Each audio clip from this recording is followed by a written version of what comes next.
Jude Bellingham has transferred to Real Madrid. That's right, as if this club hadn't already gathered enough of the world's best midfielders, young and old, they've only gone ahead and bought the world's #1 teenager. At the time of making this video, Dude is still only 19. Of course, when I was 19, I won the Champions League with Stevenage on FIFA. So we've pretty much accomplished the same things, really. The most shocking part of all of this is that what will potentially be the biggest and most talked about transfer in this window has already been completed with little to no drama and speculation. The football gods are smiling at us. This transfer is interesting for a few reasons. What does this guy bring to Real Madrid? How will he fit in? Was this the right move?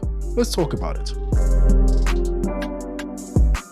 Yo, what is going on everyone? Really hope you're all doing well. I'm Tinashe, different setup because I'm traveling, but we move. Jude Bellingham is truly a generational talent. We'll elaborate more on that as we move forward with this video, but at the moment, it's kind of hard to think about any team in the world that this guy couldn't walk into and majorly contribute to. And he's only getting started. A very public admirer of Zinedine Zidane, he'll be donning the iconic number 5 that the Frenchman wore during his time in Madrid. And unsurprisingly, the comparisons have been pouring in like wildfire. But why is that? Let's start from the beginning. Born in 2003, just outside Birmingham, Bellingham was practically born with a ball at his feet. He seemed to have an innate understanding of the sport, and it wasn't lost on his parents. By 8 years old, his parents had enrolled him in Birmingham City's academy. Based on what we know now, it's no surprise that he was playing with the under-18s at 14, the under-23s at 15, and the first team at 16, Birmingham's youngest ever first team player at the time, later becoming the youngest goal scorer too. There was just something about him that made it clear and obvious to everyone that his time in Birmingham was numbered. The confidence on the ball, the fact that he was so comfortable playing with grown men, championship or not, this guy was hugely impressive. 41 games for Birmingham in one season, and the Apprentice of the Year award too. 17 years old, and already the subject of transfers for tens of millions of pounds. Manchester United apparently bid 30 million, Liverpool were interested, Real Madrid, all the big boys. But ultimately, on the part of Bellingham, sanity prevailed. And looking back at how things turned out, I don't think that's a controversial thing to say at all. He shows the team that has a proven track record of turning players just like him, or in similar stages of their careers as him, into world beaters. Borussia Dortmund was the move. It helped that players like Jadon Sancho and Christian Pulisic had just seen large upticks in their careers coming at the same age. £25 million, and he was gone. Also, for some reason, Birmingham decided to retire his shirt number 22. To be fair, they did acknowledge that this was unprecedented, maybe a little odd, but stated that the reason for doing this was to inspire the next generation. Symbolically, sure. I get it. It might be a controversial opinion to have, but I just think that regardless of what Bellingham goes on to achieve in his career, retiring a shirt number after one season is forever going to be odd to me. But hey, at least it was the 22 and not the 10. I don't know. Let me know what you guys think. Jude gives us many tactical possibilities and has an amazing presence. He can play as a number 6 or number 8, is a good passer, tries to put himself in finishing positions. With him, different systems are possible.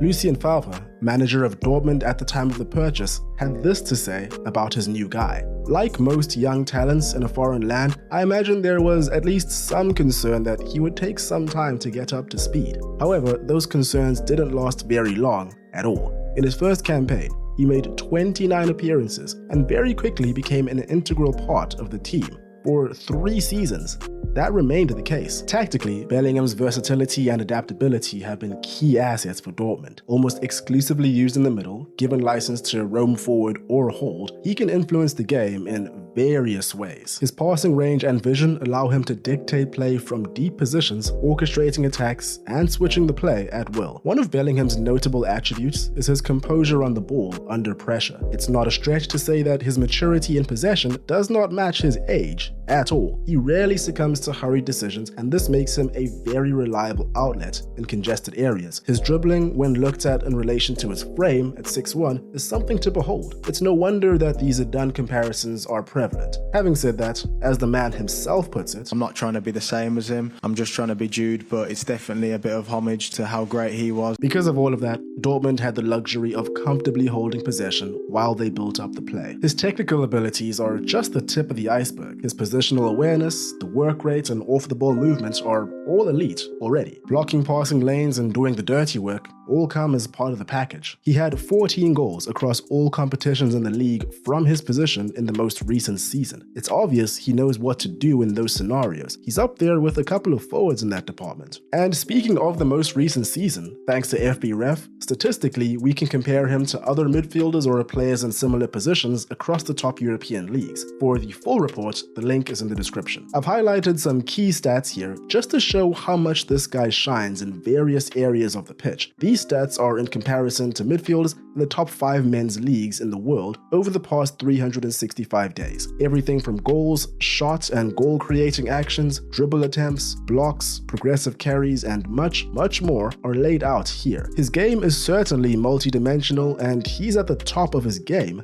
in so many categories. Jude Bellingham left England 3 years ago in 2020, and even though his progression was pretty well documented and reported in that time frame, it's pretty easy to lose track of someone that plays in a league that you don't really follow. So I imagine that people that don't watch the Bundesliga heard that he was really good, but had no idea how far he'd actually come. Luckily for everyone that was curious but not curious enough to watch Dortmund, the 2022 World Cup took place. As I've said so many times in this video, the growth and presence that this guy displayed in that tournament made a lot of people question whether the guy was really 19. He played in every single match for England in this tournament and bossed it up until their elimination at the hands of France. I could pull up his stats from this tournament compared to his peers, but I would just be painting the same picture I did previously. We all knew that he would be leaving Borussia Dortmund when he was ready to make the next step, but this tournament proved to everybody that he had reached that point a long time ago.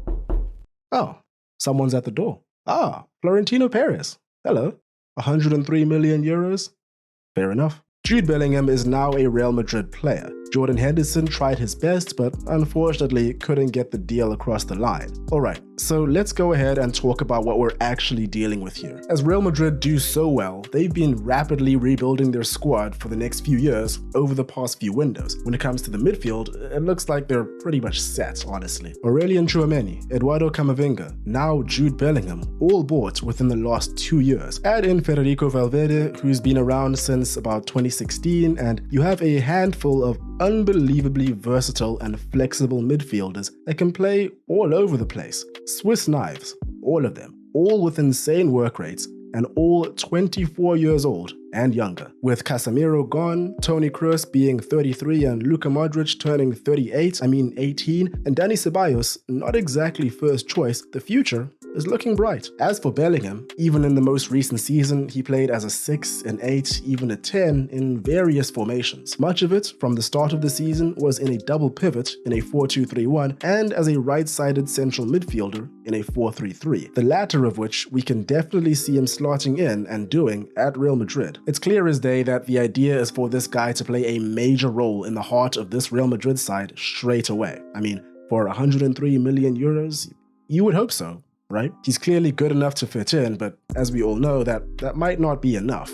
Right now, at least. We are currently seeing a transitionary period for Real Madrid as a whole right now, so the next season could go any which way. Of course, I just mentioned the likes of Modric and Toni Kroos getting up there in age. Karim Benzema is just left for Saudi Arabia. For some reason, they've just found out that they're rich, so we can probably expect more players and managers going that way. Ferland Mendy can't stay fit to save his life. Dani Carvajal's form has dipped quite significantly recently, and of course Carlo Ancelotti has been under fire for very many months. We don't know what can happen. There's a lot going on in the background. Now, if we look at Bellingham specifically going forward, all of that needs to be taken into consideration. That's neither praise nor an excuse for how he ultimately does in the infancy stages of a 6-year contract, but just a thought, just something to keep in mind. Before we wrap this one up, I just wanted to point out that the 2 most expensive English players of all time are both from Birmingham. Who saw that coming? Explain this, pal. And there we have it. Let me know what you guys think about this player, this transfer, and how things are going to work out. Feel free to follow all the socials. All the links are in the description. That's all for me today. Hope you guys enjoyed. Hope you're having a great day. Cheers, and I will catch you in the next one.